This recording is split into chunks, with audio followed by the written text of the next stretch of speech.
Hey everybody, welcome to my channel. Today I'm going to talk about pumpkins and cantaloupe and spacing because you can see that this is completely out of control. But you can also see I got some cantaloupe. That's the first cantaloupe that's a really good size. And now, the cantaloupe per se is not in a bad spot. It is, doing its trellis thing along the fence, and I did want it to go up, but it is what it is. That's not the problem. The problem is I planted pumpkins near the cantaloupe. And both any kind of melon plant and squash plant, because they're vining, they just take over everything. So I would suggest not planting these near each other ever again. And I know a lot of you out there who may be more experienced gardeners or whatever than me are just like, well, yeah. And then I got these guys. I just noticed this one. I thought this was the other one. I got that. Sorry for the weird focusing. And then I got this guy right there. And then, I got another one down there. So there's some good growth and some good vining and everything going on. But the problem is now that my sugar pumpkins are just freaking out of control. Like, this is insane. I might have to cut it off, like, right here where it's growing this pumpkin. So all of its energy goes into this pumpkin. And then for this one,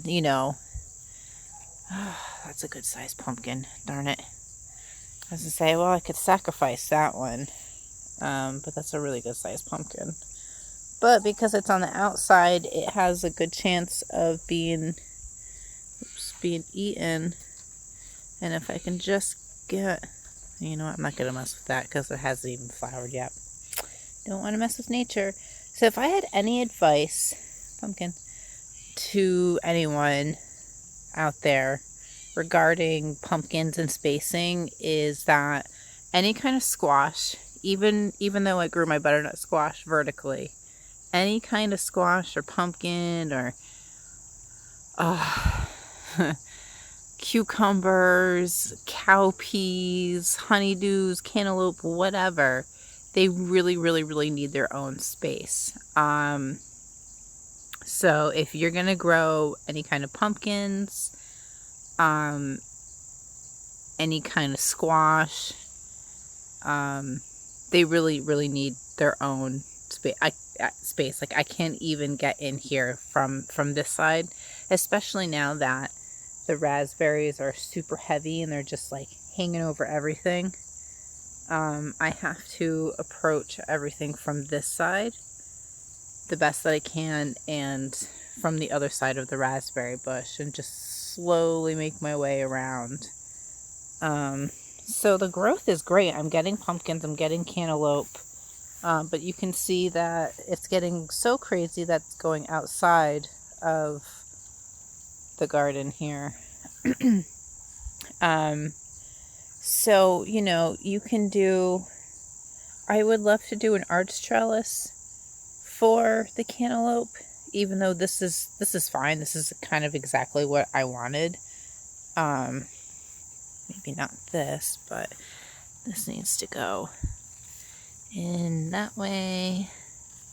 And this is why, oh God, mosquitoes are so bad. I have to hurry up because, apparently there's a triple E epidemic here in New England.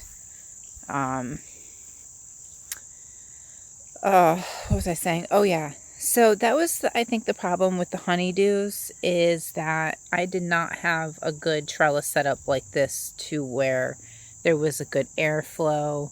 You can really see, like, I am getting honeydews. I will probably get some before the frost hits. But yep, my advice is space everything out. Everything's got space over here, so there's at least, oh god, I have so much butternut squash. I have to give it away this year.